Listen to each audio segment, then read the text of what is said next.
Good morning, everybody. When I say to you, it's a lot of people.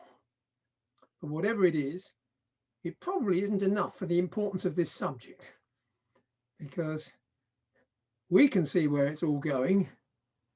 The world will be paying attention to it in a few years' time in a more serious way. We're very lucky to have the speakers we have today. They've all come voluntarily. The UK IPO had an initiative in this event, and I'm very, very glad to see they are here. Well, good morning, everybody, and can I add my welcome to Robin's to this IBIL IPO copyright webinar on AI and copyright. My name's Christopher Floyd. I'm a retired but still part-time judge of the Court of Appeal in England, and I'm a recently appointed honorary professor at UCL. Judging by the numbers and the diversity of those who signed up for this event, artificial intelligence is a subject which is of huge topical interest to people from all kinds of backgrounds. For that reason, we have arranged to have speakers reflecting all those different backgrounds as well, from the IPO, from a collective licensing body, from one of the big interests in the internet, Google, and from academia as well. But boring lawyers like me are interested mainly in two things: definitions and rules. Now, definitions, an artificial intelligence copyright work is quite a difficult thing to define. Now, those of you who have read Ian McEwan's latest novel, Machines Like Me, will know that some people contemplate a world in which you have fully independent, synthetic human beings with personalities. And if that stage is reached, we could have a work which was entirely a work conceived by a machine. But until we get to that point, is artificial intelligence any more than a tool for human creators to make use of? Tools of different kinds have been used to make works of art and literary works for a very long time. In the case of art, the caveman no doubt used some form of tool to scratch the walls of his cave. So what is an AI work? That's one of the things that is troubling lawyers and has done for some time. Then what about the rules? We have copyright rules for humans, for ownership by humans or companies, for subsistence with the originality rule that has been developed in recent years, and for infringement, who's responsible for the copying. But all those rules are to some extent written on the assumption that they apply to sentient beings. For example, with infringement, secondary infringement as it's sometimes called, you have a requirement that's done with knowledge. And how does one assess the knowledge of anything other than a sentient being?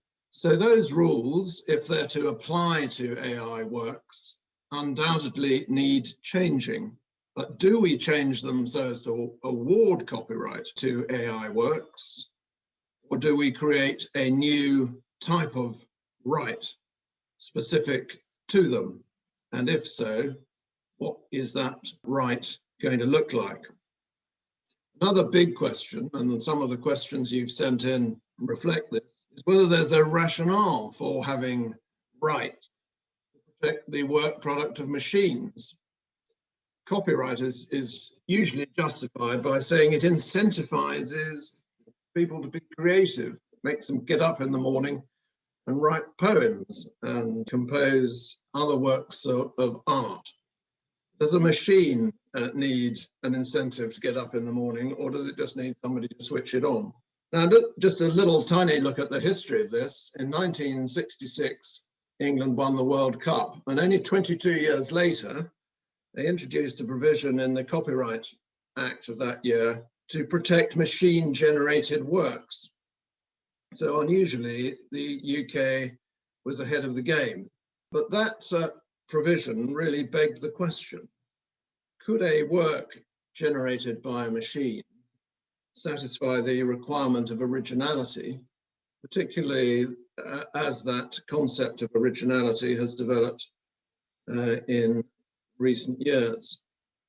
Now, all those questions about definitions and rules are why the UK IPO and also the Commission and no doubt other bodies worldwide have been consulting and thinking about these questions.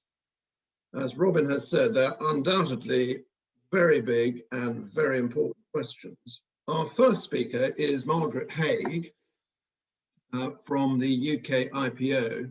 Margaret has worked at the Intellectual Property Office in the copyright team since 2013 and currently is their lead on copyright exceptions, including text and data mining and its links with AI, as well as related areas including research and education.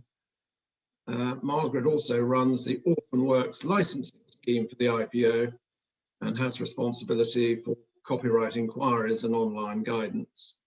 So with that introduction, and very much looking forward to it, it's over to you, Margaret.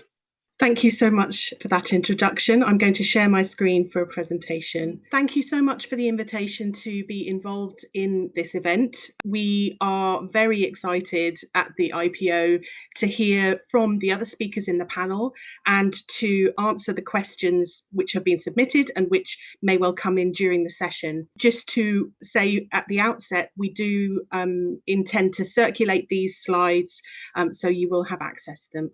So here's an introduction to the call for views which the Intellectual Property Office carried out last year, 2020. We asked people to consider whether the IP framework is still fit for purpose in relation to artificial intelligence. And specifically on copyright, we had three things that we wanted to think about. Should AI-generated creations be protected by copyright? Does copyright and patents adequately protect AI software? And is copyright a barrier to machine learning? And of course, those were the areas of copyright that we were looking at, but we also asked questions about trademarks, designs, trade secrets, and a significant amount on patents as well, and invention. But today we're just focusing on the copyright side of things. So that call for views took place over a couple of months in 2020.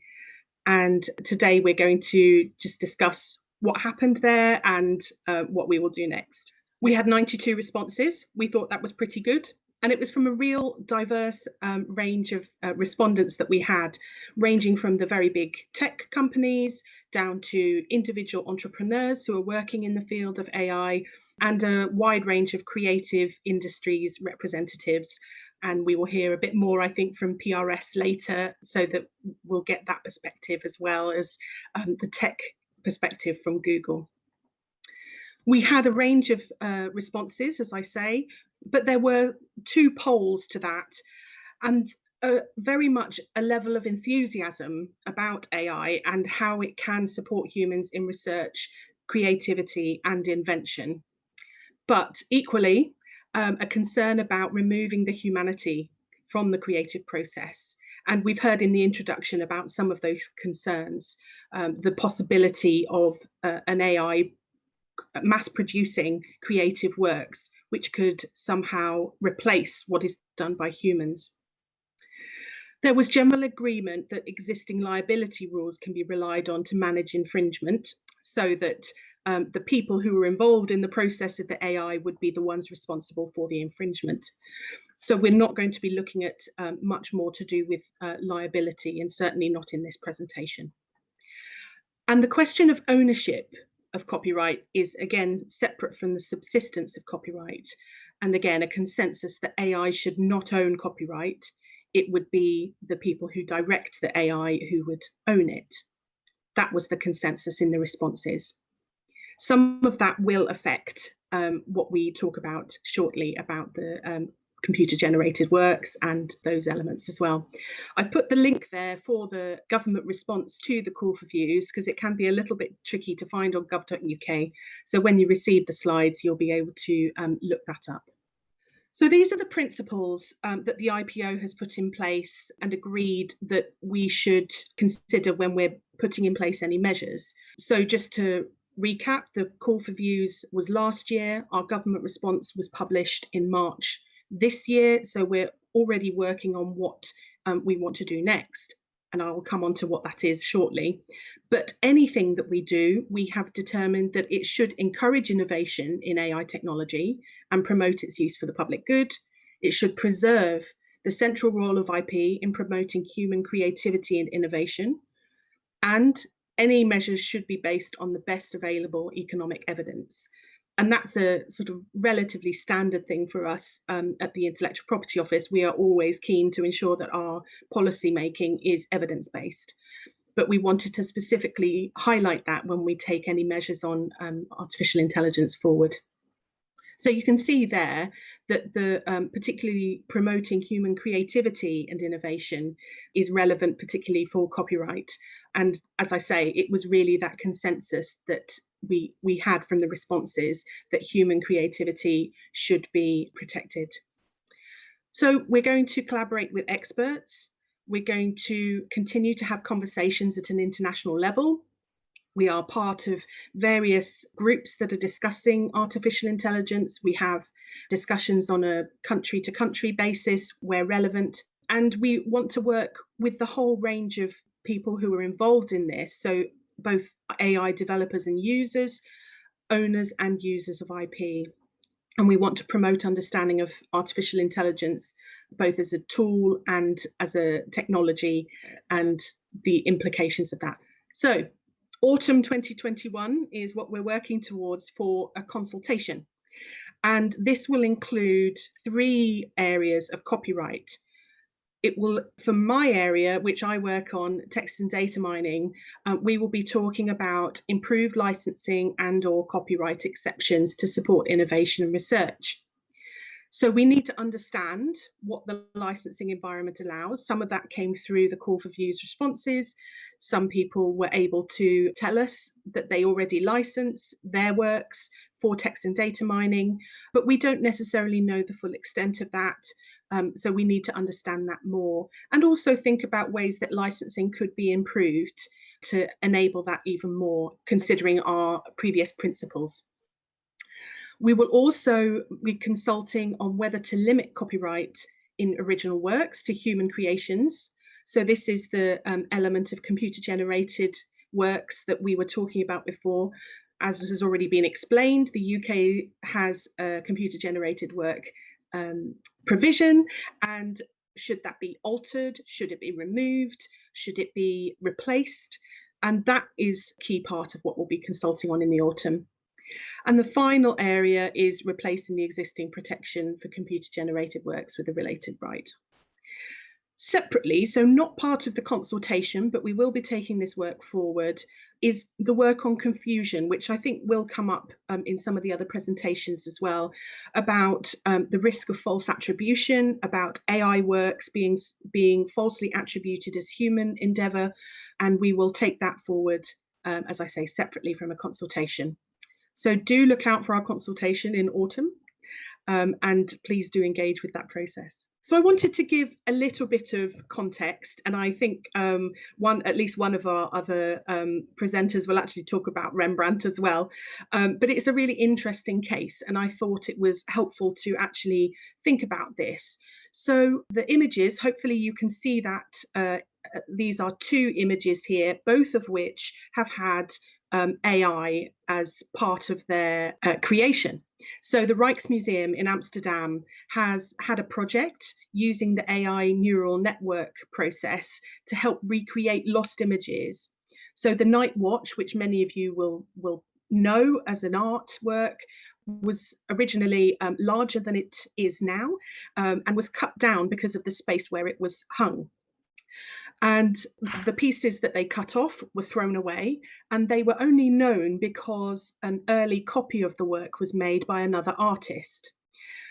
So the AI network learnt about these images and also learnt about the similarities and differences between the copy and the original Rembrandt for those pieces of the work which could be compared, so that the Rembrandt would always win, if you like, over the copy. So the network would learn that the Rembrandt was the preferred style.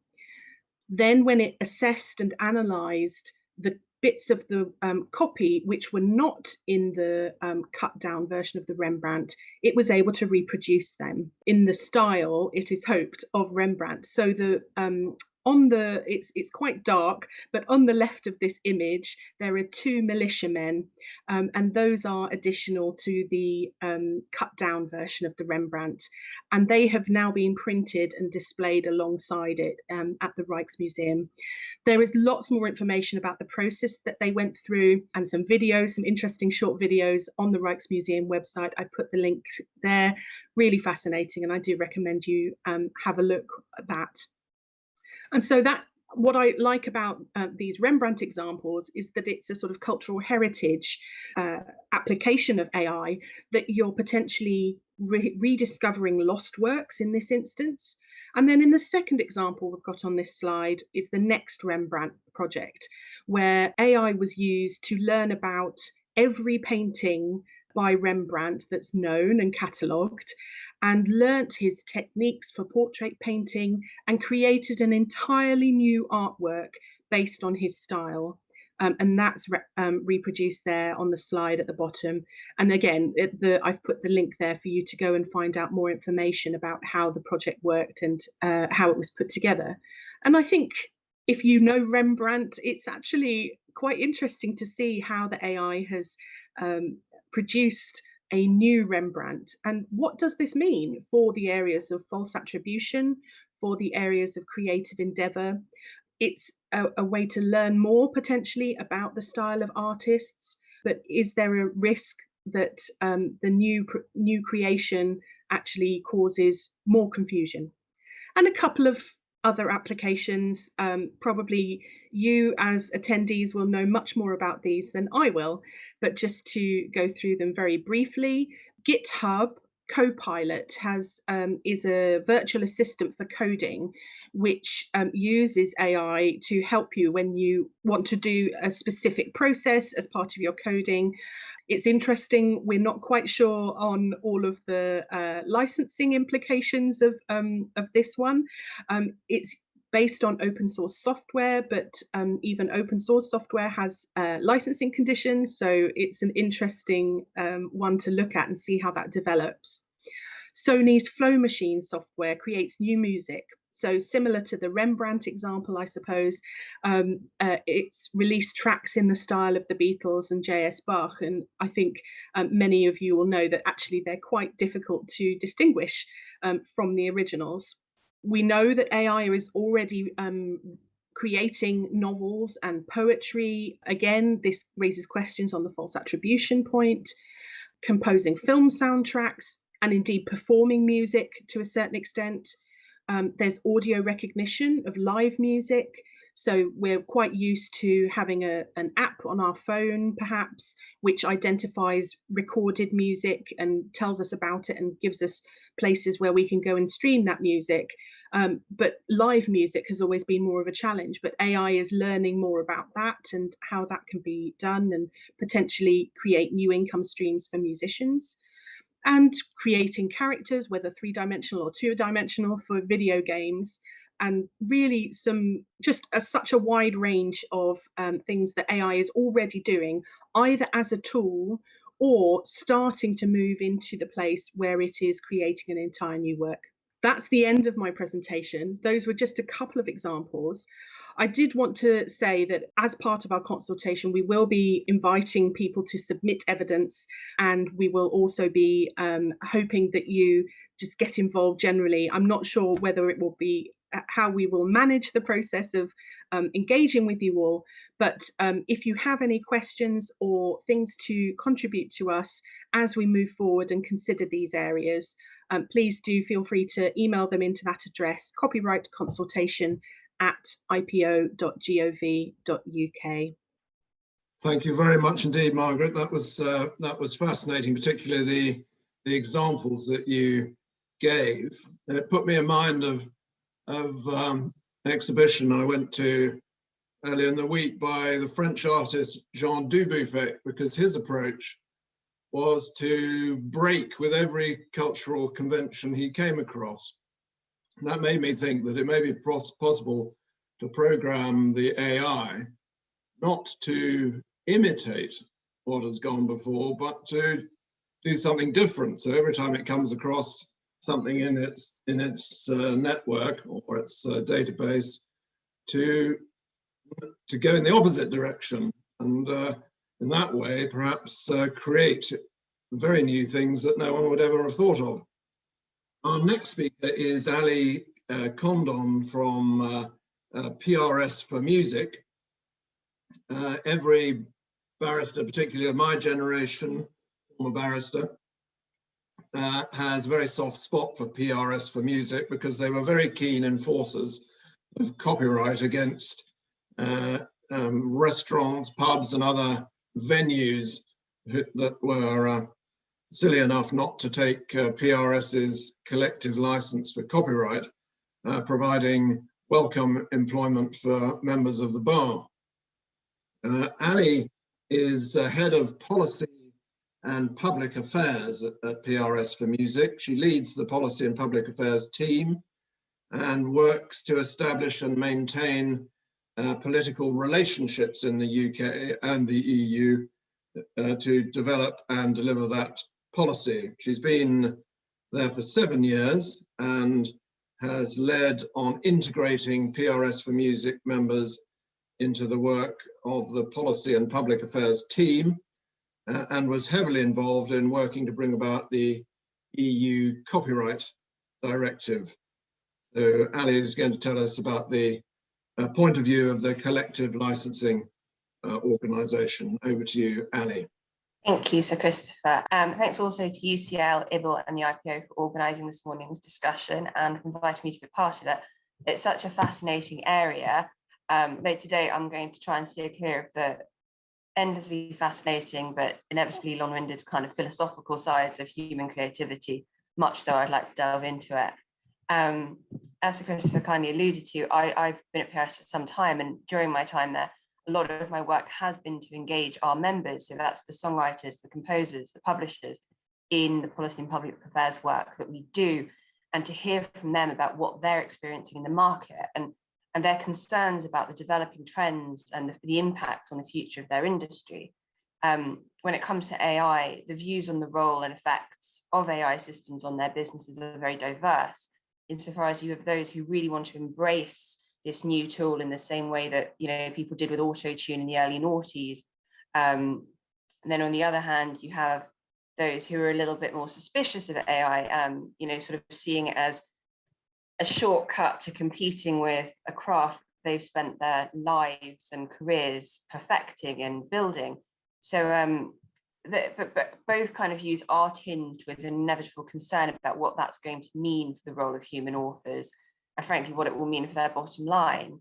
When reflecting on the title of this panel, it's sort of the title's AI and copyright, what now? And sort of my very brief response would be that, in the immediate to short term, not a great deal changes. From our perspective, AI doesn't raise questions about the purpose of copyright.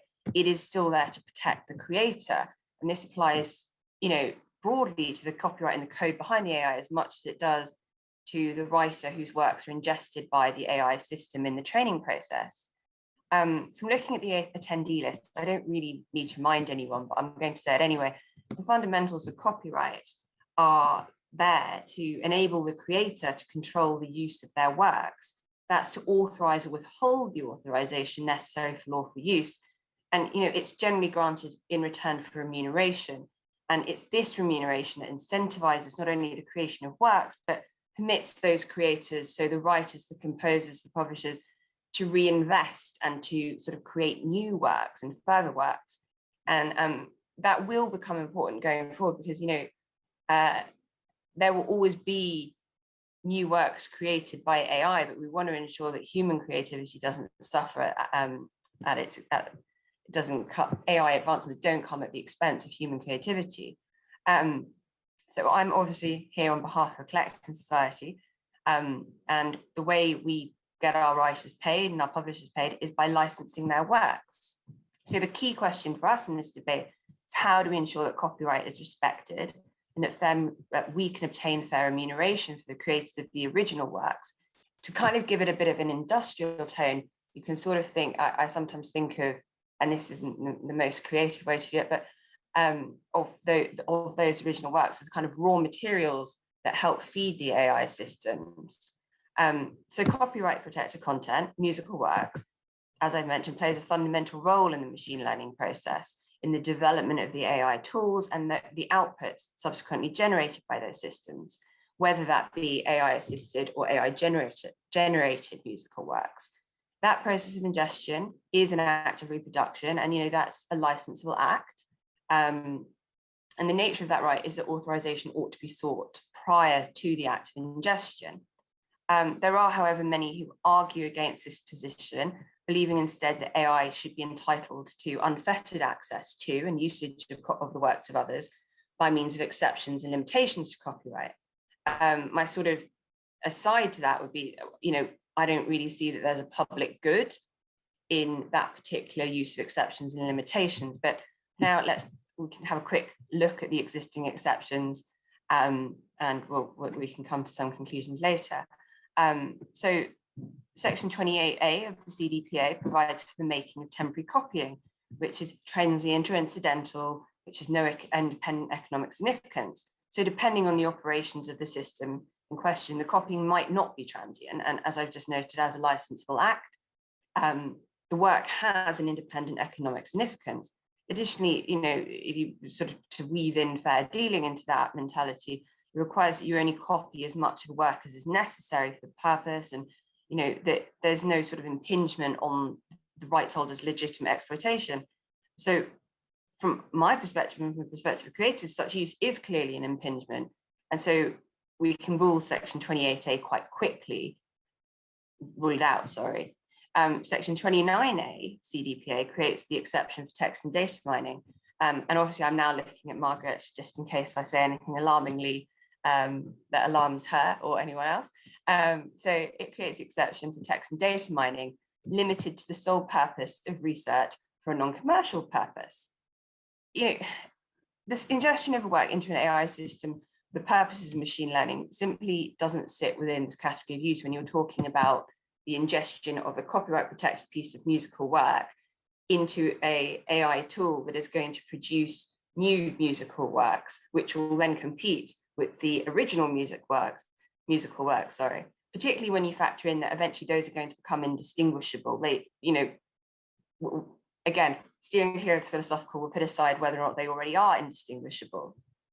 To briefly touch on the recent EU text and data mining exception, I know we shouldn't really too often look to the EU anymore, but anyway, I will. It allows for, it provides that that particular use of text and data mining can be reserved by the rights holder in an appropriate manner, suggesting that the intention isn't unfettered access. It can also be precluded, and this is obviously something I'm keen on, under the terms of the license that permits lawful access. So the text makes clear that the intent is to benefit organizations such as research institutes or such as hospitals, organizations that are driven by public interest missions or equally are not for profit. So we can gently rule out the commercial undertakings. And if you sort of look across the market, and I'll confess I did my sort of personal market census a while ago, but there's a lot of businesses out there already, and most of them do either, without getting into whether they're right or not, assert ownership over the works generated by their tool, and then you pay an incremental scale to, whether you want to put it into a video, whether you want to engage in some form of transfer of the rights that are generated. And then, at the top level, if you're sort of paying the top end subscription, you then, whatever work is generated by the AI tool, you own it. So, there is a commercial prerogative there, which, is fine, but that does, to my mind, preclude it from benefiting from exceptions. As to whether or not we could create a new exception, I would pause and reflect on whether there's actually a problem to be solved or a need to be met there, and sort of looking at burn and trips. I don't really see how such an exception would work anyway. Does AI really constitute a special case? I've already touched on the idea that such a use would actually conflict with normal exploitation, and as such, it would prevent creators from being remunerated. It's prejudicial to their interests. And then sort of more broadly, when you put the concept along other exceptions that have been introduced over the years, for instance, the exception that benefits the visually impaired in the Marrakesh Treaty, it's a very difficult comparison. I just can't find that public interest argument. Perhaps more importantly, and as a major rights holder, we have the elegant and adaptable solution of licensing. The promotion and facilitation of licensing is the best way to preserve the integrity of copyright and actually promote innovation. It ensures that creators on all sides can control the use of their works, while at the same time providing legal certainty to users. And I don't think we should underestimate the importance of that legal certainty moving forward. I would also add, though, that licensing has to remain voluntary. Any notion of a compulsory regime undermines the principle of copyright that, the principle of consent that not undermines the principle of consent that, it underpins copyright and facilitates its commercialization. The ability to authorize or withhold that authorization is how we extract commercial value on behalf of the songwriters and composers. And there's also quite significant evidence to suggest, I won't point any fingers, that compulsory regimes do suppress prices and competition in the market, and ultimately have the impact of chilling innovation rather than fostering it. As I said, licensing is flexible and adaptable to meet the needs of the market, but really importantly, it also reflects the wishes of the creators. As a rule, creators do want to participate in licensing, but there's a sliding scale which runs from those who would quite happily make their works available for free.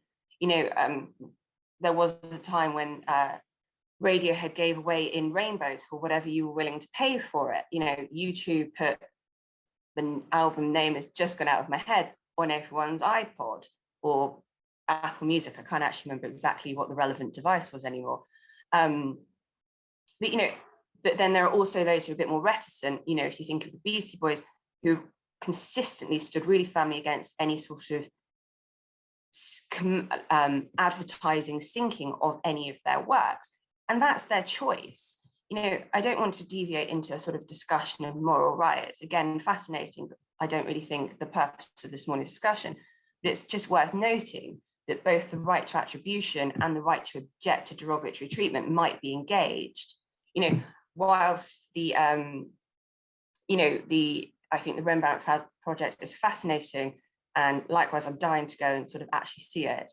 I wonder, if it weren't sort of just a question of remedying harm that had been done to the work and was kind of a contemporary attempt at improvement, whether Rembrandt would be quite so happy or whether he'd sort of be spinning in his grave, at the latter, not the restoring it to its original condition.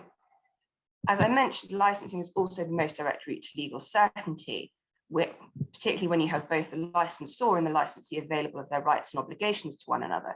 Legal certainty is going to be a vital factor in fostering innovation in these industries, whilst protecting the others with which they interact.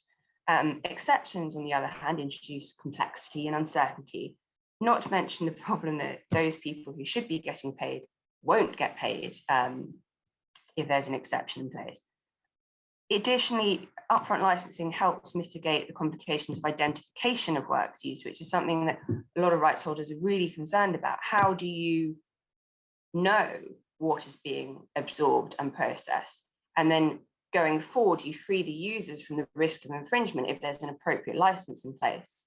I think ultimately we need to be mindful of those who would characterize copyright as a barrier to innovation. Copyright is a premise upon which, innovation is incentivized. As I mentioned before, AI tools are generally going to be commercialized, whether they are going to be licensed out to users. I always think of it like, we use the Office suite, nearly everyone has it, it's licensed. They have no claim on the works that we produce, but we do pay to use it. Or are they planning to scale up and sell out to a larger tech company who can, take them stratospheric whilst paying them lots of money? Either way, there's a lot of money to be made, and that value does ultimately come down to the ability to prevent others from taking that work for free, regardless of whether it's the creator work or the AI system.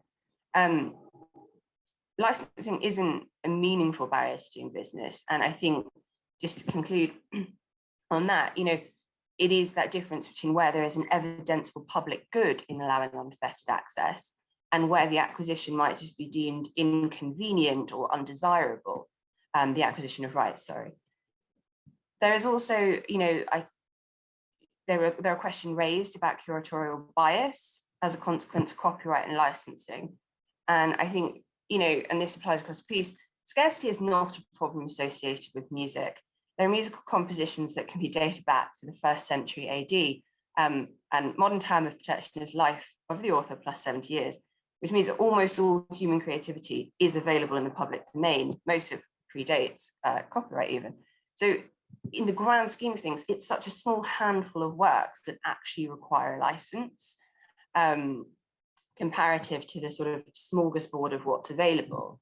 And so really addressing that kind of sense of curatorial bias is a licensor problem, is not a licensor problem, sorry. It's rather one for the programmer and the trainer of the AI system. But if anything, I think, and this again is slightly veers into philosophical, but any use of human creativity intrinsically reflects bias of the author's life experience, their background, their education, their prejudices, their highs, their lows, their successes, their failures. Those are all the foibles that sort of form the grist that leads to the creation of great art and great experience. I'm just mindful of time because I did not keep an eye on the clock at all just then. In terms of the output of AI, you've got a few more minutes. Okay, I will. If I see you looking flustered, I'll pick up the pace or just skip something. Just to touch on the output of AI systems, there's definitely this clear need to distinguish between what's human generated, which could be AI assisted, and works which are generated by a computer without human intervention. But I think one of the questions, and it's an open question, is whether it's even possible to entirely remove human intervention from the process, and what, if any, protection then might be appropriate, as Margaret's alluded to. I'm sorry, I'm skipping for time. Moving on to sort of the AI generated question, it is a lot more difficult when you do, if we accept you can remove the human intervention. Most legal systems, as we know, adopt a person-centric approach. CDPA refers to, when it comes to computer-generated works, the person by whom the arrangements are necessary. I won't take us into the case because I also think Martin actually is covering it quite in a subsequent section. But the question then becomes whether or not protection should be of the same genus of that afforded human-created work. And I think that, as I said, should remain an open question. Is it really possible to remove the human?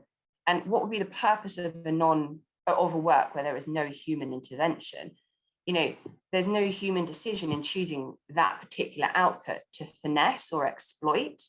It's kind of like if a tree falls in the woods and no one's there to hear it. If an AI system creates a work and it doesn't then go on to have someone play the work or perform the work or listen to the work, does it exist? Can a computer system have adequate personality or creativity to really be original? And in itself, the system isn't going to seek fiscal reward unless it's programmed to do so. And as it lacks legal personality, it wouldn't be able to enforce its rights anyway. But I say all of this because from a rights holder perspective and a creator perspective, in particular, you know, the sections of the music industry for whom this is a real tangible concern, there are concerns about what flooding the market with rights-free work, what that would do to the value of creative works. I'd also note that, you know, it raises the possibility of infringement on a mass scale. I can't remember the name of the particular project, but there was one, and there was sort of this intention to effectively write every melody that could exist and put it into the Creative Commons licensing program, meaning there's never any future infringement. But on the other hand, that might be infringing existing works. It's just that they haven't been brought to light.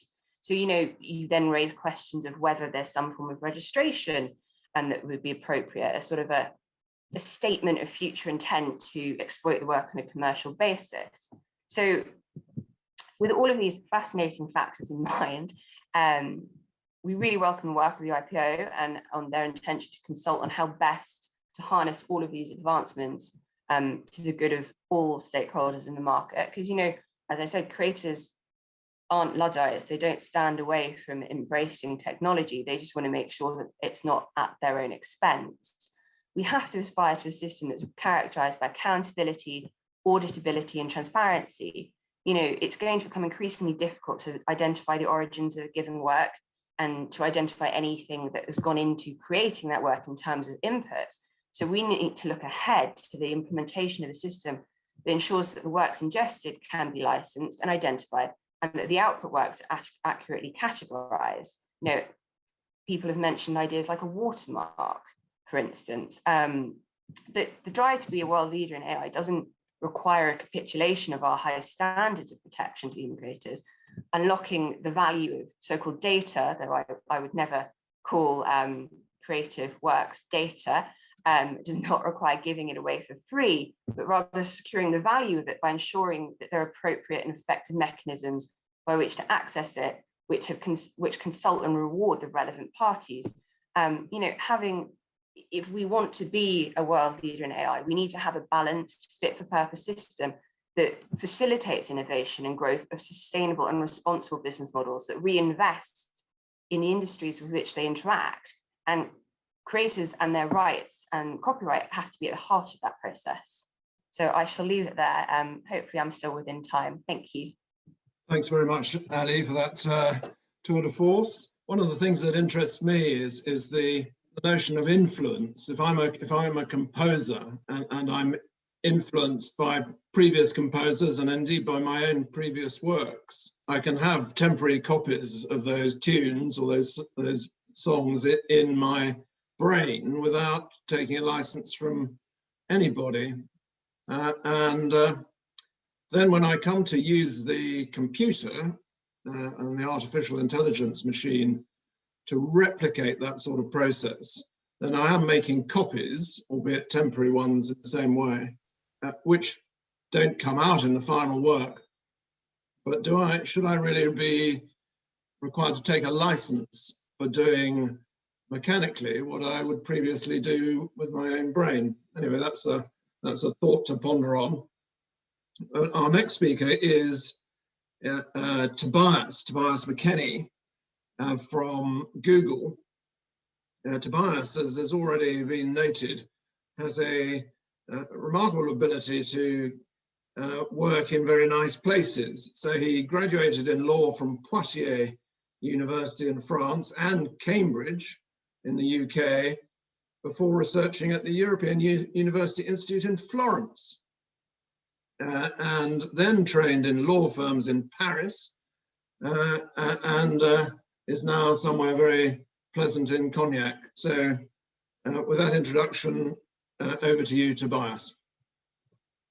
Thank you, Sir Christopher, for this very kind introduction. And I want to join Alexandra in thanking everyone for the invitation to speak before such a distinguished audience and with such a distinguished panel. Machines and copyright. Because you're such a distinguished audience, I think I will spare you the platitudes on the printing press and copyright and yada, yada, yada.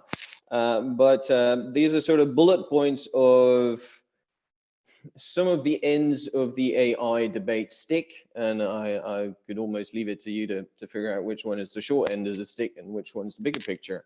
Last bullet point is what we're seeing in Europe, which might be a bit of the shorter end of the stick. Sorry, Europe, I meant to say EU. My apologies to the UK here. In the sense that because of Article 17 of the Copyright Directive, there is a fair amount of questions that we're getting about what AI can do for automated copyright enforcement. I don't intend to spend a lot of time on this. Automated copyright enforcement is a misnomer anyway. But just to flag that there's a lot of discussion happening around that in the EU bubble, so to speak.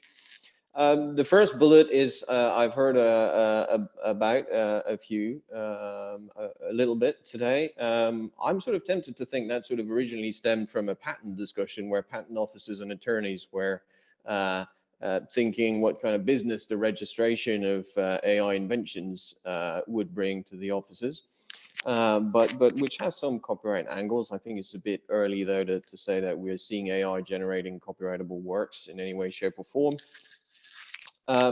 Bigger picture is a sort of middle bullet point, which is the bigger societal discussion on AI, machine learning, explainability, fairness. How do we deal with that? And that's really, I think, the elephant in the room.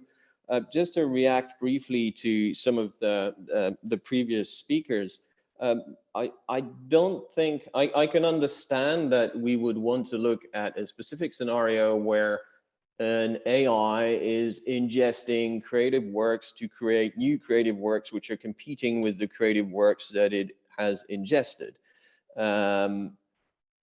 I do not think that this is a realistic scenario at present, that AI is in a state where it can do that. I think these are legitimate concerns, but I think these are concerns that belong more to the middle of the bullet point, i.e. the concerns of the creative industries with the kind of disruption that AI could bring, than with copyright proper. I think the use cases of AI are much broader than this. I will cover three points today, hopefully briefly and crisply. I am in France, and here they do everything in threes when they do presentations. So the first one is AI, machine learning, sort of general concepts. While I'm talking about ML and not AI, relationship to copyright. Two, AI governance and copyright, the relationship between those two. Alexandra touched upon that briefly at the end of her presentation. I think more could be said about that. It's often undervalued as a copyright topic. And three, a few loose thoughts about practical aspects of AI and copyright from a tech perspective and from the early days of the EU experience as well. So I'm talking about machine learning. AI has been around for a fair amount of time. There is in the Venn diagram an overlap between machine learning and AI, but AI think that, you know, things as old as Deep Blue playing chess against Kasparov is a form of AI. What's changed now is you can have machine learning yield a program that will do something similar or better. The very well-known example in the UK is DeepMind, which hails from the UK. DeepMind's AlphaGo, and this was the first computer or algorithm to beat a human at the game of Go. And this would have been impossible using so-called traditional computing techniques because of the exceedingly high number of combinations in the name of Go that sort of exceed computational abilities. And so machine learning and AI and neural networks were essential in allowing this milestone to be hit, milestone in the AI community, because if you're not in the AI community, you might think it's a bit trivial. A few reference points as well, which might be helpful going forward. Algorithms and machine learning compared. Algorithms are fairly new. Thankfully, Euclid, to me, they were fairly opaque and painful, but people tell me they are actually understandable, and they describe a number of steps that a sentient human being can follow knowingly to reach a certain result. Whereas machine learning is slightly different in the sense that when you look at the model, it doesn't give you a discrete set of steps. It's not really self-explanatory. You load something on the machine and it essentially you give it some input and it will give you an output. and you don't get to really see a step-by-step description of what it's doing. It's also different in the way you code. The canonical statement of coding in the olden days is sort of the if A, then B, else C. Again, machine learning is a different approach. You're running a computer program through data. So you program a computer to run through data sets, classify it. Once you've done that, you tell it to do again with a slightly tweaked method. You compare the two, you choose the best one, and you do it again and again and again until you reach a model that is finally deemed to work well. Machine learning, still, there are different ways of classifying it. This is one just to illustrate the different types of learning that exist in machine learning, from supervised to unsupervised. Why am I clobbering you with all this stuff about machine learning, other than because I work for a tech company that does machine learning and it's part of my job description? Well, I think machine learning is happening now and involves copyright for a number of reasons. One, machine learning requires data sets, and I say this without prejudice to the possible nature of copyrighted inputs in there. But essentially the process is devising a computer program that runs through data and learns through the data. So you need data. There's a misconception that you need lots of data. You need the data to be digital, and you need the data to be high quality. You need it to have a good coverage to avoid things like bias in your data sets. And you need it to be annotated, so you know what sort of data you are dealing with. But it's data, and so it may include entries that are copyrightable works. It may itself be the result of an extraction from a database. It may itself be protected as a database. So you have one first area of overlap with copyright in the process of machine learning. The second reason why there's a lot of machine learning happening right now is the increase in computing power and the distribution of this computing power. Machine learning is very greedy in computing resources because it's iterative. You build a model that is built running through a pile of data. You then build another one. You compare the two models, and you keep the best one, and you build another one with a slight tweak, and so forth. And each time you're running model through your entire pile of data, and that consumes a lot of resources. So not only is the increasing computing power making this possible, another thing that's underestimated is cloud. Cloud makes it possible because even today, a lot of companies, SMEs, researchers, university would have neither the need nor the means to build their own machine learning infrastructure. And cloud distribution makes it available to a broader number of people at a cheaper cost. And that partly explains the sort of fact that we talk about machine learning and AI a lot these days. Now, let me pause here to say, by now, I think any copyright lawyer worth his salt will have realized that we have copyrightable works, we have many reproductions performed on machines and things transiting to various machines and networks in the cloud. So this should, again, raise the interest of any commercially copyright savvy lawyer. Networks, reproductions, and copyrighted works is a potential minefield. So that's my case for the overlap between machine learning and copyright. There are limits. I saw a question from Mr. Ben White. What I'm really talking about here is the learning process. The model itself, I think that was the question, is not necessarily something that's protected. A model is in its simplest form, a bunch of parameters with weights attached, and you enter parameters and the model will give you an output based on those weights. So neither the model or the output are necessarily protected. That would be more the exception than the norm. What we're really looking at is a process, the machine learning process. And I think that's where there is the biggest tension and the biggest difficulty in handling copyright issues. I'm going to move on to AI governance and copyright, which might seem a little mysterious at first. I'll start with bias. So to give you an example of bias, this is a fairly old screenshot from Google search. In the olden days, again, we would have done a show of hands, but a bit complicated in this format. But essentially, the piece of bias here is they're all presented as if you're going to grab the mug with your right hand. And that's a form of bias in the way the results were presented. I heard a lot, I think Microsoft and a lot of the speakers with Rembrandt are much more highbrow than Google. This was one of our first experiments with machine learning and drawing, so to speak, was QuickDraw.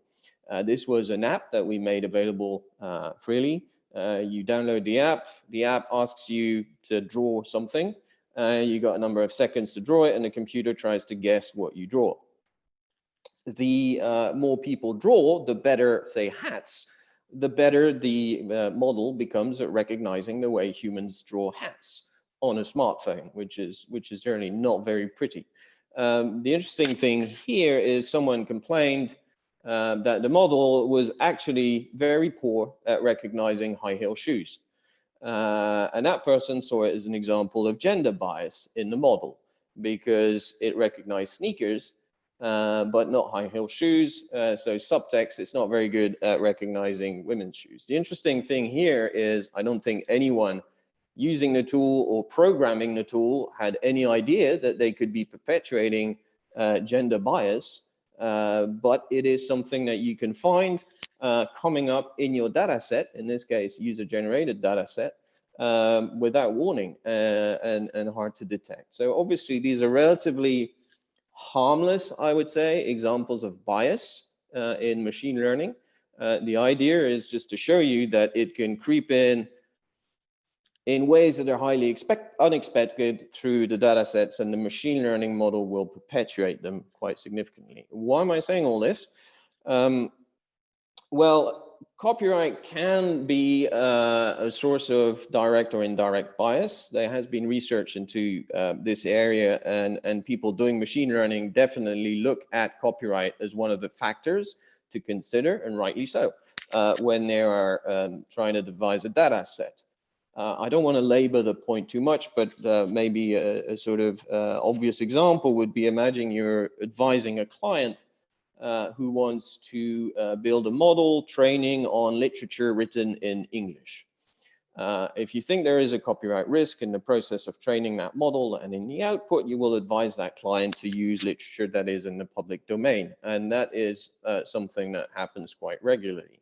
And so you might be looking at training your model based on literature from the 17th, 18th, and 19th centuries in order to avoid copyright risk.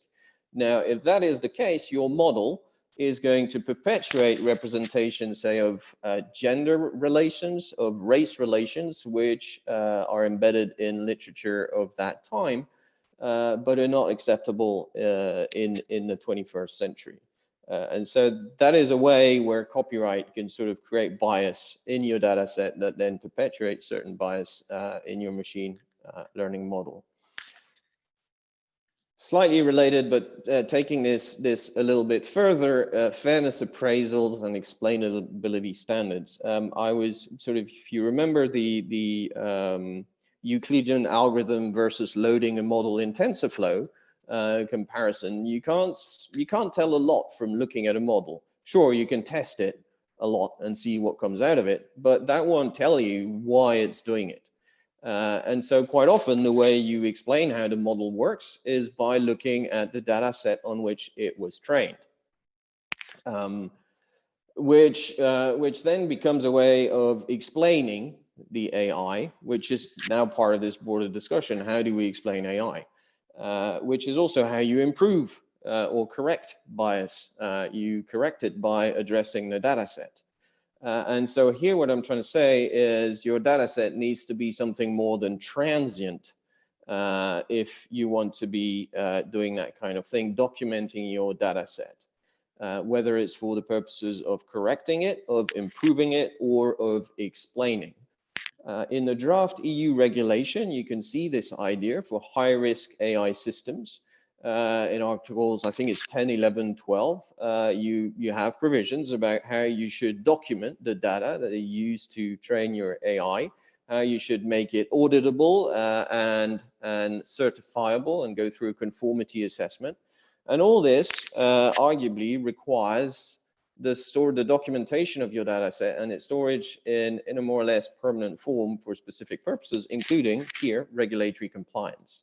And so again, that reproduction might be another instance of potentially problematic, from a copyright perspective. So that was my sort of rough introductions to AI governance and copyright, and where I think there is a bit more space to discuss the potential overlaps and implication. Now, third point, practical aspects of AI and copyright. And here I'm sort of going to give up any pretense at structure or indeed snazzy illustrations. And just fall back to my regular state of confusion and sort of just dump things on you that are troubling my mind.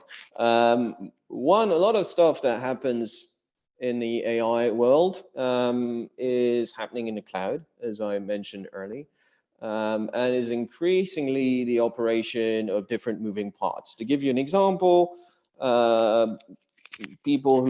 companies that provide AI cloud tools also now provide tools built using AI, which help the AI developer analyze its data set and look for bias. So you're using AI in software to trawl through data sets that you will be using to train another AI, so to speak. And this is just an example of everything that's happening and all the component pieces and all the uploads and pieces of information transiting in networks and on servers that are happening. And you're going to have some instances of direct liability risk. You're going to have some instances of potentially just a regular good old hosting liability regime. You're going to have some cases where it might be more product liability risk. You're just providing a piece of software, except it's hosted in the cloud, not run by a client on his machine. And so the different forms of liability there are actually quite complicated to put together. To add the territorial dimension to this, in Europe, we now have under Article 4 of the EU Copyright Directive, an exception for commercial text and data mining, supposedly for AI purposes, which again, the idea is to allow companies to use content freely made available on the internet for text and data mining purposes. And I'm simplifying this a lot. But they're allowed to make reservations. Now, the directive is not super clear as to what a reservation is in the first place and whether it should be machine readable or whether it can be in the TOS of a website.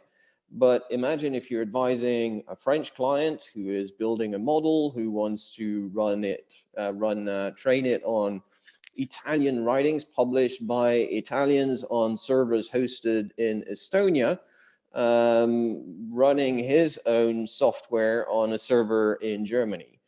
How are you going to advise that client as to which law applies for the purpose of understanding the reservation? Is that reservation attached to the copyright or is it attached to the contract? Is it territorial? Or is it EU-wide, or is it global? So, I mean, concretely, it is still, in my view, a bit of a minefield to understand how we're going to square those circles in Europe. One final point before I end it there on practical aspects, remedies and reversibility. I said that sort of machine learning, I think of as a process. It yields a model, which is really relatively simple. What's really complicated is building that model and the process of learning. In some ways, it's a bit like how you should think of a computer program as something that exists over time, which is why you need to think about how you might need to decompile it or make backup copies. It's a functional tool. But anyway, the point being here, if you build a model, if your client has built a model based on a significant and large data set, and one person finds out that you are using a piece of content which they believe is theirs, and they allege the data set that entry in the data set is infringing copyright. The concrete question you are then facing is, okay, assuming that right holder doesn't want to license, but wants an injunction and or damages. Now, how are you going to remedy that? Is it that just the data set is tainted by the infringement? Is it that the model is also tainted by the infringement? Is it that the outputs of the model are tainted by the infringement? And what you have to do as the person operating the machine learning model it varies hugely depending on the answer to these questions. In some cases, you might think the only way to remedy it is not just to remove the item from the data set and stop storing it. The remedy might be to have to retrain your model based on the data set minus the infringing data. And if that's the case, that is quite a significant, let's call it a practical or a product risk for the person you're advising, because that is not trivial. If each time you have potential infringement, you have to retrain your model and rebuild it, it's quite a complicated situation to untangle. I have now finished, I think. I'm checking my slides. Yes, it says, thank you. Thank you all for your patience. Thanks very much, Tobias. That's an excellent insight into some of the problems. You're undoubtedly right that copyright lawyers will be rubbing their hands with the prospect of some of the complex situations which will be thrown up by the use of AI in the ways that you've demonstrated. Our final speaker is Martin Senftleben, who, as Robin indicated at the beginning, is extremely well known as a professor of IP law. He's the director of the Institute for Information Law at the University of Amsterdam, and he focuses on the reconciliation of private IP rights with competing public interests of a social, cultural, or economic nature. His research topics include platform and AI regulation in the EU, the preservation of the public domain of cultural expressions, and the impact of personalized advertising on supply and demand in market economies. It would take the rest of this webinar for me to explain all the other qualifications and achievements that he has. I'll note in passing that he's the author of Copyright Limitations and the Three-Step Test. So you should undoubtedly buy that if you have the opportunity and are interested in this topic. But Martin, you're going to tell us how we can sort out the law on this topic, and your time starts now. So Christopher, thank you so much for the kind introduction, and I would like to thank the organizers for inviting me. Listening to all the previous talks, I'm now wondering if I can live up to the expectations, because so much has already been said. So what can a humble academic from the ivory towers of a university add to this discussion? But anyway, please bear with me. So I give it a try to comment relatively shortly on the two central issues. We could say, on the one hand, we have this output question, which concerns copyright protection or potential copyright protection for AI-generated works. When I refer to AI-generated works, then I really mean these rare instances where the AI system itself mimics human creativity without there being a clear involvement of creative choices added by a human being. So this is as Tobias has pointed out, this is a bit of a future scenario. When we look at the current predominant production based on AI systems, we have AI assisted works where at least some type of human intervention is done necessary. So I will look at this extreme case as a future scenario where we have more and more of these AI generated works.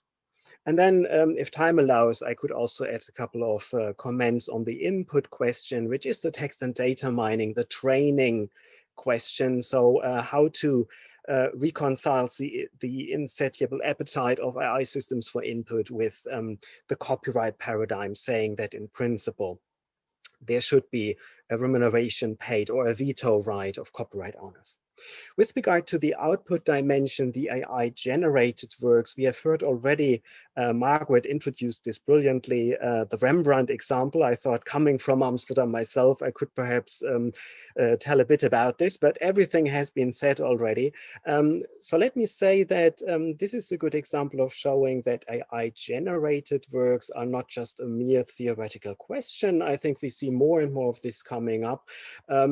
It's my understanding that we have already applications on this when it comes to standard news, like the weather or other rather standardized messages. AI systems can already take over some tasks from humans.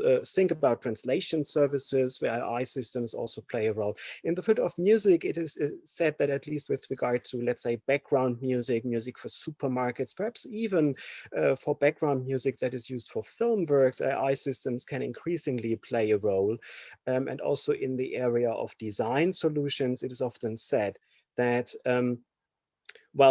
AI systems can perhaps add quite a bit to the design ingenuity that we know from human beings. With regard to restoring cultural heritage, personally, I would be looking forward to an AI version of Mozart's Requiem, which Mozart never completed himself. And I never liked the completion that we hear in concert halls nowadays too much, because I think it's just not doing a great job in completing Mozart's work. So, I mean, that would be on my personal favorite list for the future. The monkey has also been mentioned as a copyright problem. This is not entirely new. There have been instances in the past where the question was asked, what to do with potential copyright claims when the work actually has not been made by a human being, but like in this case, by a monkey who was intelligent enough to learn from the wildlife photographer David Slater where to press the button, and also mimicking a human selfie. So the question is not new. And as the question is not entirely new, I'm actually looking at the academic discussion and writings. I'm wondering why we are focusing so much on this rather technical, legal, analytical question, to which extent copyright could cover AI-assisted works. I'm referring to the category of AI-assisted works, where human interventions are present, where humans make creative choices. And then on top of that, we have the category of AI-generated works, where human intervention is no longer traceable in the sense of creative choices that impact the final work that is presented. And then the question is, can this fall under copyright in some way or the other? And who are the candidates? And then we have, perhaps a copyright claim for the robot developer would make sense, perhaps a copyright claim for the robot trainer, user, perhaps a copyright for the robot itself, should this all be part of the public domain? But as I said, the discussion is increasingly becoming legal technical in the sense of just applying the standard originality tests in copyright to these kind of scenarios, and then trying to find out whether there are sufficient creative choices somewhere in the process to avoid copyright to one of those candidates. So what I would advise to do is really a change of perspective, think out of the box, and to no longer focus too much on the traditional legal analysis, because this is a bit of a new challenge coming up, and instead at a more abstract level address the policy questions. What are the societal objectives that we want to achieve here? And I think the UK is in a very good position in that regard, because as I see it in the European Union, for instance, decisions have been taken a bit hastily without full understanding of what is really going on. So the UK may actually have quite substantive advantages here. So the policy questions then are rather of the nature, do we really need incentives for AI system development, for instance? I haven't seen many studies making a convincing point here. It seems that there is lots and lots of investment in AI system development at this point in time, without it being clear that works mimicking human creativity would finally enjoy copyright protection. So I'm personally, I haven't seen evidence that there's really a strong case to be made for an incentive that is needed for this. In one of my own writings, together with Laurens Beutelaar, I've pointed out that perhaps there is a stronger case to be made for some kind of incentive scheme for the dissemination of AI creations. Otherwise, perhaps these things will not be brought to the market, even though they might have value for the cultural landscape. If there is no incentive to invest in marketing, producing these things, then perhaps there are some pearls created by AI systems which will never see the light of day. So that could be a starting point for saying something should be done in that area. Of course, the counter argument then is, what are the costs when you weigh this against public domain enrichment? All pre-existing works in the public domain are source material for follow-on innovation in the literary and artistic field. So it could be attractive to create an extra layer of public domain material that plays with the cultural landscape and adds further insights, perhaps insights which a human creator would not have added to this pool of source materials for new creations. But then, and I would like to focus on this point in particular, because we heard Alexandra also speaking about this so vividly, and this is supporting human creativity. Once again, before I say something about it, I think it is a bit of a future scenario, but when I look at general development of new technologies, I think 20 years from now, or perhaps even 10 years from now, we will all be surprised how fast this development finally has been.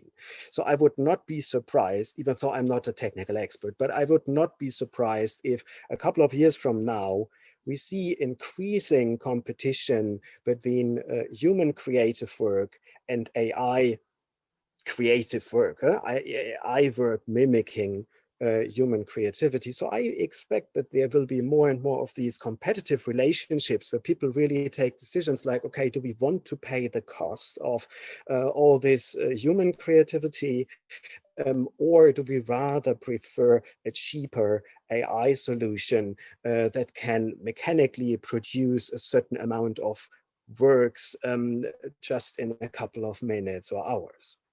So with regard to that scenario, I'm really concerned about sufficient incentives and money flows for human creativity. And I think in that area, copyright protection will do a horrible job, because copyright is a right to prohibit others from use. So if our concern is that AI generated works, in the sense of works without human intervention, that these works are flooding the market and are much cheaper than human creations, then it doesn't make sense to avoid copyright for this, because even though somebody has copyright, he can still offer at a much cheaper price and can flood the market, or can offer those works as public domain works, competing then with human creations that cannot be offered as public domain works or free works. So there is no obligation to exercise copyright, and there is no obligation to share the revenue as copyright is awarded to the AI system trainer or developer. Then the AI system trainer or developer is free to take all the revenues without sharing with human authors. So I don't see much potential of copyright solutions in that area.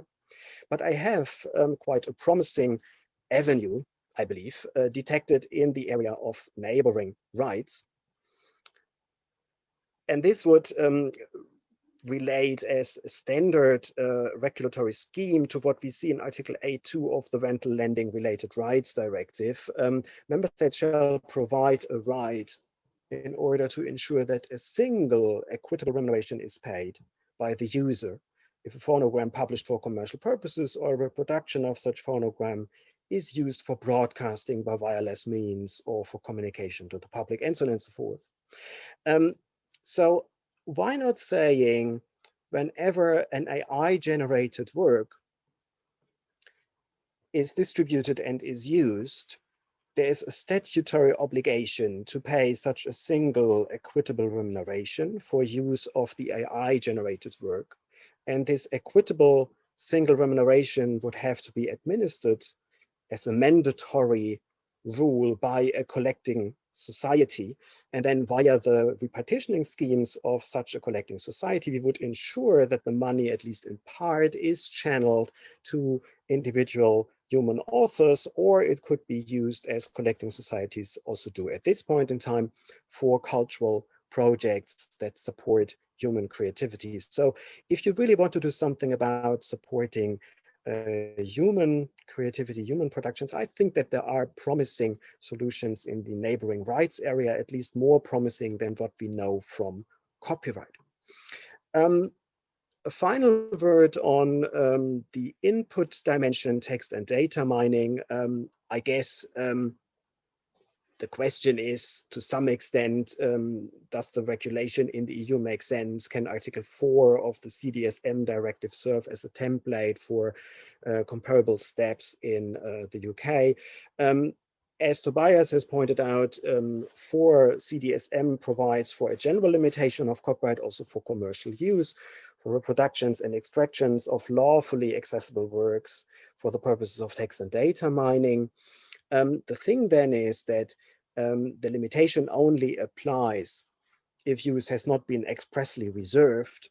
And then the tricky question is, of course, the hope that there will be some consensus in the industry on ways of reserving copyright in a machine-readable way. Is there any obligation then on copyright owners to comply with a specific technical standard? Tobias has pointed out rightly, I think, the difficulty of learning about rights reservation in all different types of languages, on all different places on the website. So is there a case to be made for saying, if you want to reserve your copyright, then this has to be done in a certain specific technical format. And then obviously the counter argument would be the prohibition of formalities that we find in Article 5.2 of the Berne Convention. And there have already been quite a number of commentators pointing out that because of Article 5.2 of the Berne Convention, we cannot impose an obligation on copyright owners to follow a particular technical format. To be honest, I'm not so sure about it.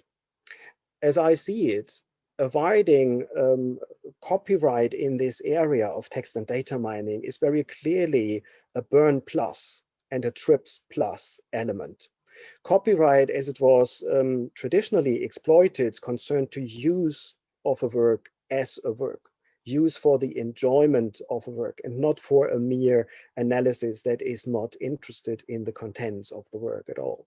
So as I see it, this whole text and data mining question is outside of the scope of the international minimum standard of protection. And if you go beyond that minimum standard of protection, which is perfect if you like to do so, and the European Union has done so, but if you go beyond that minimum standard, you are free to also impose formalities, because you offer something that is on top of what international law requires you to do.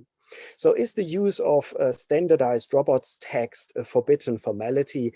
From the point of view that I've just explained, it is not, and this would allow industry consensus on certain forms of standardized robots text programming, and perhaps also other formats, to ensure that the communication about what can and cannot be done in text and data mining runs smoothly without too much transaction costs. I have already mentioned an alternative, more radical solution. There are commentators saying that text and data mining is a type of using a work not as a work, not for the enjoyment of the substance, not for the entertainment purpose, and so on. And for that reason, it is doubtful whether there should be a copyright claim. I have already indicated that I'm tempted to adhere to that school of thought, because I think there is quite some truth in that. What I dislike about this approach is that if we apply this radically, And if we say for that reason, text and data mining is outside of the copyright paradigm altogether, then we cannot ensure money flows for human creators.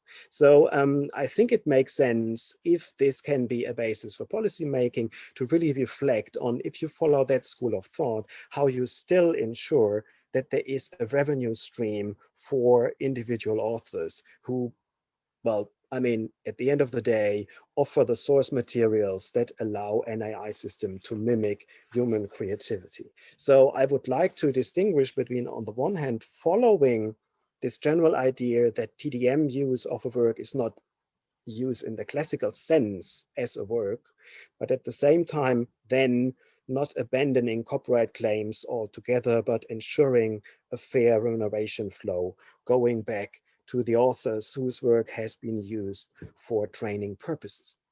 So that's just a couple of ideas. There is much more to say about the topic, but perhaps this helps us to get a debate with participants as well. Thank you so much.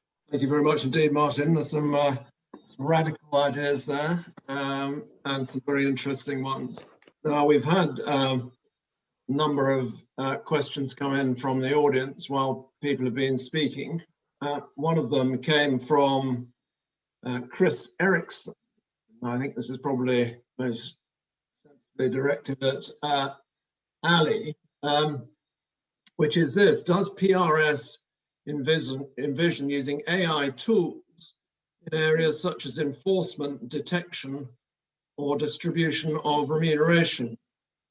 And does a battle of AI have potential to upset existing balances of responsibility, such as the way that content ID mediates between right holders and users? If you're able to, perhaps you could tell us a bit about what content ID is and whether AI has a role in things like picking up whether there are infringements out there and benefiting authors in that way. Sorry, I'll take the first part of the question first, in that, you know, we already have sort of what could broadly be construed as AI tools out in the market. As Margaret alluded to earlier, there are tools out there that do sort of recognition of works, you know, and there are tools that are specifically, you know, that we're looking at for various purposes, whether it be in broadcast, you know, looking at certain live scenarios. So definitely it's part of our kind of strategy in terms of, I'm going to use the term recognition rather than detection, because the recognition of the work then permits the accurate distribution of the relevant remuneration.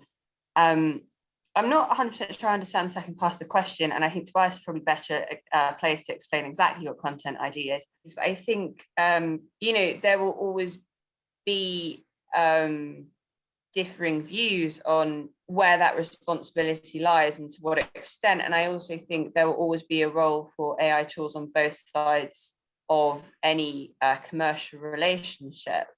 You know, we have internal tools that help us. I'll confess, I'm not the expert on how they actually function, but you know, we set there.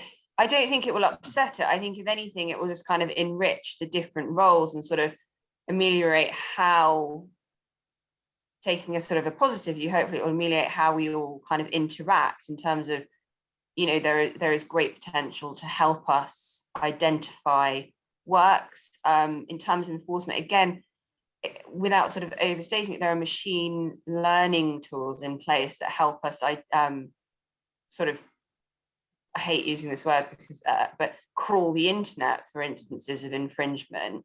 So I think it sort of just enriches all of our roles and enriches our capabilities rather than sort of be a battle, let's say. I hope that answers Chris's question. I imagine that on one side, from the rights holder's point of view, one's interested in recognition. On the other hand, for users and implementers of works, you want to be protecting yourself against claims for infringement. And so you have some way of recognizing the content and identifying the content. And I guess that's what content ID is, but perhaps Tobias could add something on that.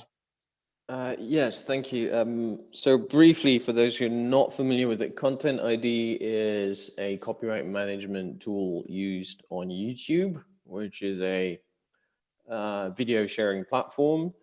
Content ID works in the following way. We cooperate with right holders who provide us with a reference file of their content. They give us metadata, what rights they own, in which territory, etc. We ingest that reference file as a fingerprint with the metadata. And then each time somebody uploads a video to YouTube, Content ID is able to recognize whether that video in part or wholly matches a reference file which a right holder has declared as including some copyrighted material that they own. Once the content is matched, the system will apply automatically what we call the policy set by the right holder, i.e. it can just let the content up on YouTube and collect usage data. It can monetize it, so place ads and collect revenue from it. So Content ID is partly a revenue sharing tool, very successful in that respect, or it can block it. The right holder can decide to block.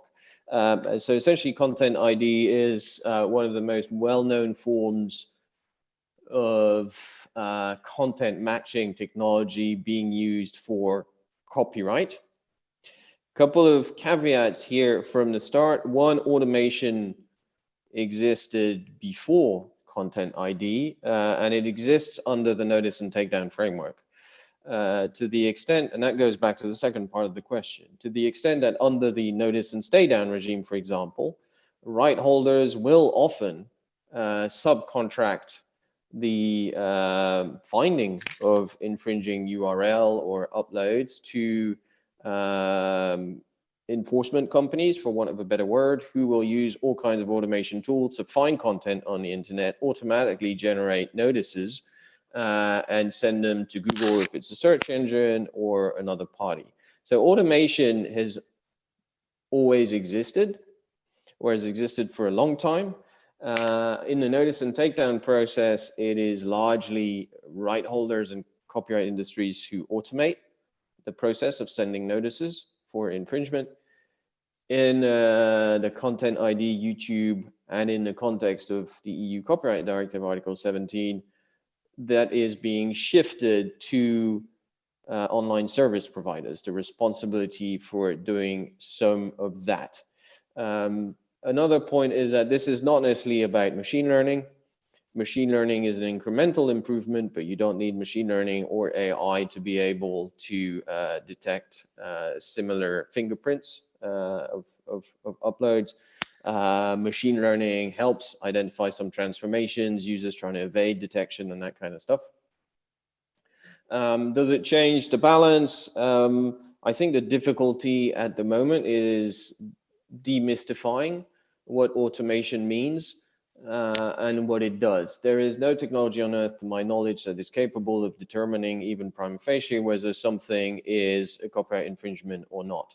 The technology cannot determine whether the ownership of the right is correctly declared. It cannot determine whether the reproduction is significant, whether the portion being reproduced is original, or indeed whether the work is original in the first place. We had people asserting copyright in bird songs using Content ID, for example. And it can't determine whether a particular use is covered by a copyright exception. So one of the pitfalls of automation is when you start saying A or B must do automation and or use machine learning for enforcement purposes, you know from the word go, this is very much an approximation, and that you are going to be blocking legitimate use of content under copyright law. And so a lot of the fallout is how you deal with that situation. And to my knowledge, I mean, I'd like to see research on whether we can improve systems, but the state of play at the moment is clearly you can recognize a match between two files, but you can't make any determination on whether something is a copyright infringement or not by automated means. Thanks, Tobias. Unless any other panel members want to comment on that question. One of the questions we've been asked is whether the panel believes that the principles acknowledged back in the Whitford report, which was prior to the 1988 Act in the UK, still hold water for copyright protection? And if not, why not? Broadly speaking, the suggestion was that you'll always find a human link to any copyright work. There will never be a complete severance of that link, and therefore you'll always be able to find a human author. So we shouldn't be getting too bothered about my example of the Ian McEwan novel of a completely synthetic human being with its own personality. We should be simply always looking for a human author. Would anyone like to comment on that? Martin has got his hand up. That's exactly the point. I mean, this is exactly the type of question that invites a dry legal analysis, like what is the originality test and can we find some link with some human being? I think we have to take the next step and to ask, do we want to find a link with a human being all the time? Because finding a link with a human being means protection for lifetime of that human being plus 70 years, exclusive rights that are rights to prohibit use. And as I said earlier, I'm not so sure that the incentive scheme underlying regular copyright protection is fully applicable in this area. So if, let's say, the only link that we find is that some human being at some point has pressed some button to set this AI system in motion, which then produces 3,000 Rembrandt type paintings, then I think we should not look for this human link. I think we really have to think out of the box and develop some other solutions. So please don't walk down that road. Be more creative than just looking for some human link.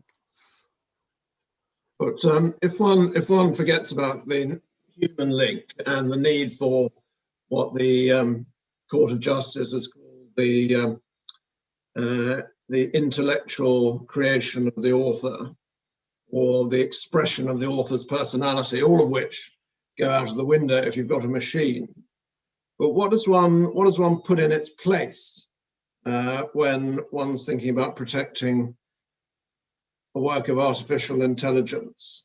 So what would be the criterion for your new neighboring right?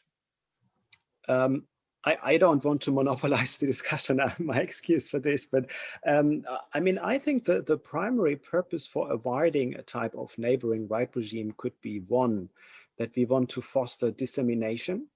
Copyright is not only about creation, but also about dissemination of works. And perhaps there are some areas where we don't see sufficient investment in bringing these works really to the market. So we won't see these production in a sufficient quality or with sufficient production support on the market. Perhaps there is something. I haven't done an economic study on that one.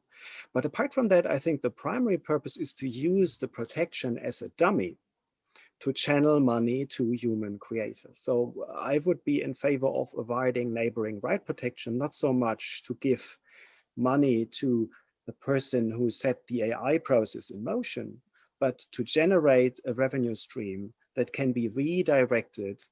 I guess this could be done via collecting societies, for instance, to human creators. So the neighboring rights protection would, in this case, not really be something that primarily looks at making the person who pressed the AI button richer, but to create a revenue stream that can then be made available for human creativity. That's the primary purpose. But my question was really, sorry to press you, but this is very interesting. My question is, what is the threshold? What is the criterion? Because my computer generates very boring output from time to time. Is the criterion just it's a machine generated work, or has it got to have something else before you use this right to generate revenue and distribute it in the same way? Again, I'm interested in the criterion for getting one of these neighboring rights. Well, I I can give it a try. I mean, this is again the shy beauty of neighboring rights regimes. This is not standardized internationally. So the lawmaker is really free. When you look at the area of phonogram production, for instance, it has been confirmed in several court decisions that it doesn't matter how big the taking of a recording actually is. So, I mean, taken to the extremes, if you have a live recording of a concert and during one of the pauses, there is somebody coughing in the audience, something which you do not want for the recording of the music, but even this would be significant enough a part of the phonogram recorded to justify phonogram protection of that 2 seconds or something of the recording. So, I mean, if the legislator wants, and this is a policy choice, you can go to quite some extremes to say, yeah, whatever ingredient of AI input has led to a certain type of work, you can put a single remuneration button on it and say that there is a single remuneration to be paid for using that piece of AI creativity. Okay, Ali, what do you think about the idea of this neighbouring right rather than copyright? I imagine you're not in favour. Sorry, sighing straight down the microphone. I think, you know, I would need more time to contemplate it and the possible ramifications that it might mean for copyright in the sort of traditional sense. I do, you know, like, I think I'm definitely very open to the idea that when the human does drop out, you know, we do have to contemplate alternative methods of kind of trying to pick the apt and not unpalatable word, but sort of managing that explosion, the potential explosion of content. Neighbouring rights could be a solution. It's definitely one out there. And as Martin said, it's a much more flexible kind of format. I think I would have to take it away and do some sort of analysis. My initial response would be potentially applicable, but I wouldn't like to give a concrete answer right now. I think it's actually, you know, it's such an interesting question, but I do think to a certain extent maybe Martin is right. If the human has fallen out of the picture, maybe we're asking the wrong questions anyway. But yeah, I'll reserve judgment. We're certainly asking questions that we can't easily answer, like whether the work is an expression of the robot's personality or not. Because I think what's interesting on that is, you know, and Tobias might have a better view on sort of the actual technical workings of a robot, but, you know, a robot can only do what it is programmed to do or not do. So I think to say that that's personality, you know, robots learn in a different way. And I think, you know, you mentioned earlier the kind of idea of you listening to a piece of music, having it in your head. I mean, arguably you could say, I don't know how perfect your tone and your pitch is, but, you know, that's probably a derivative work. It's never going to be a precise, you know, it's going to be an interpretation that you hold within. So I think you can differentiate there. And even when it comes to the output, you know, sort of let's say you perform that work, there's an expression of your personality because it's an interpretation of what someone has composed. So I think the question then for me on that chain of thought is, can a robot express any of those things? Can it have an interpretation? Can it, you know, play a particularly doleful interpretation of Mahler because it's had a bad day? Probably not. So I think the question of expression, I know I asked it, but I think it's possibly one for down the road. You know, I think there are obviously these visions where you can have an ex machina kind of the film I refer to here, where you have a manipulative robot. Sorry, spoiler. But I think it's really, I don't think we're there yet. I don't think necessarily that AI has reached the point where this is the imperative question, but it's something that we have to prepare for and sort of start to think about, because it's just not something that we can quantify today. And that's why I'm sort of loath to sort of give a view on what kind of rights protection would be appropriate. I'm not 100% sure I align with Martin on the idea that it's about the dissemination of those works, because again, I'm just not 100% sold on this notion that there is a necessity or a sort of a public good behind the creation of AI works. I'm not really sure what it's bringing us that's superior to human interpretation, but you know, I'm open-minded, and I think, you know, I'm open to being disproved on that matter.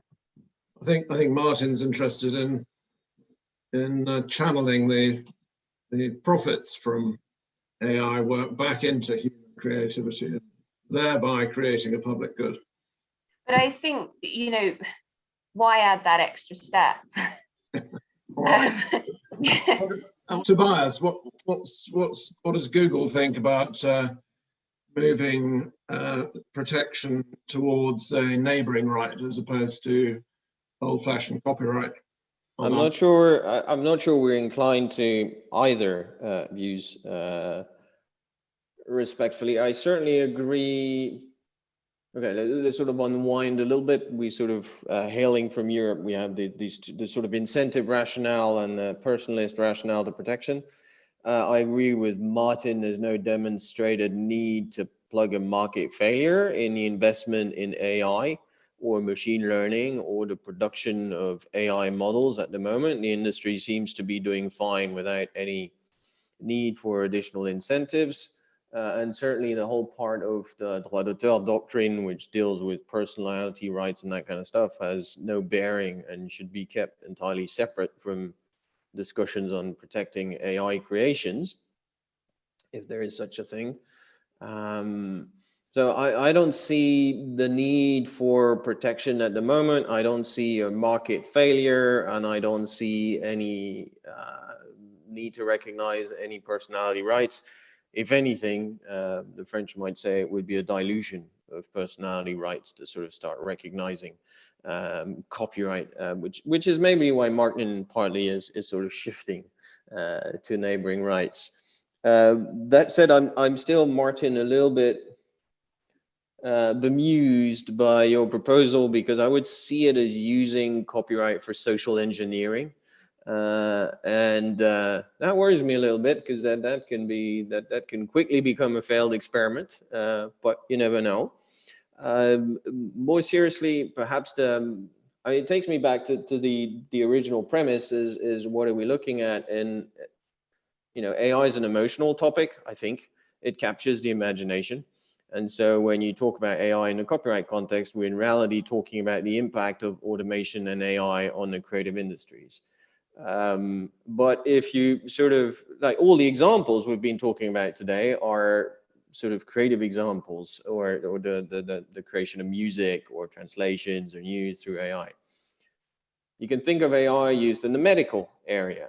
There are lots of good purposes for diagnosis using medical imagery. It's becoming incredibly powerful. We're trialing it in India for eye disease diagnosis because there aren't enough doctors to review. And it's being used in all kinds of areas and starting to outperform doctors. AI is used in self-driving vehicles. What I'm trying to say here is the bigger question that is, I think, legitimate and troubling and worrying for society is the fear that AI is going to lead to displacement, that humans are going to be replaced by machines. And through this discussion, we think it seems, I just don't see it as a copyright discussion. I think this fear of AI replacing humans, whether it's in the creative or whether it's in the creative process, whether it's in the medical science, whether it's driving taxis and trucks, I think is a much broader question that should not be solved by copyright, but by society at large in a broader debate. Jacob Luchak asked a question about, he's asked one question about AI output, but also another question about AI input. He says, what do you think about copyrightable input data that is processed by AI? Should it be more regulated, e.g. by extending the scope of the text and data mining exception to a commercial use in research, or is it not necessary? I'm not sure whether that's more regulated or less regulated, but is there a case for having a wider exception? Martin showed us the current exception and the difficulties with it. But if you're just using it, as it were, as part of processing, making temporary copies and so on, is there a case for saying that the commercial objective shouldn't exclude you from relying on the exception? Anyone want to put their hand up on that? Ali? I just wouldn't see the justification. If you've got a commercial imperative, then you should be paying for the raw materials that facilitate your business. You know, I don't think that, you know, if you approach it from a broad perspective, regulation applies in anything. You know, if you're opening a pub, there's lots of hoops to jump to, but that's how you have a good business. And I think, you know, introducing exceptions, as I said earlier, it introduces actually complexity. It doesn't allow this great deal of freedom. It can make things more complicated because they are more subject to interpretation. And I think certainly in the commercial context, I just don't understand what would necessitate it. Yeah, I don't think there's a need. I think it's a commercial relationship and that can be dealt with in a commercial way, whether it be via licensing or other solutions. Tobias, bigger exception for data mining? I think the gist of my presentation would have been something like that, I suppose. But also I think the European ones, you know, it still needs to test the pass of time and see how it's workable. To be fair, I think Martin was more eloquent on that topic when he was talking about whether machine learning is a copyright use at all. I was going to ask each member of the panel what reform of the law they would introduce tomorrow if they were the legislator. I think Martin has explained his position. He'd bring in a neighbouring right, but is there anything that our two industry panelists would like to have enacted overnight? I guess I can start. It's not so much something enacted as more of a caveat. I think we're going to see a lot of discussion on how to use machine learning for copyright enforcement purposes in the European Union. And I think it's worth waiting to see how that pans out and how the Court of Justice is going to deal with it in Q3 or 4 before even thinking about something similar in the UK. A little bit sort of similar in that it's not something that I would have enacted overnight. I think in the immediate term, I don't think there's an overhaul necessary, but I think that where it would be useful is to ensure that there's adequate support in understanding how AI is using different kind of inputs and the outputs generated. And it's sort of, for now, I just think it's about trying to understand it better and making sure that we are building the right steps for kind of an ethical and appropriately regulated space, and not allowing the fact that there's lots of commercial entities already in the field, not allowing the fact that they're already doing business to kind of override what might be the best thing or what might actually already be applicable law. Okay. Well, it's 12:30 and I'm going to express my thanks both to IBIL and the IPO for organising this event, which at least I found extremely fascinating, and thanks to all our speakers who've given us such an insight into the practical and legal challenges that we face. The IPO have agreed to go through the questions that have been asked both before, I think, and during the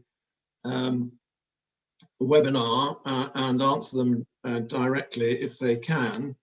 And we're very grateful to them for undertaking that task. Thank you also to all those who've been involved in organising this, particularly Professor Daniela Simone and Lynn Chave of UCL. I think it's been a great event. So thank you all very much indeed for attending. There are many hundreds of you, and I hope that you found it interesting.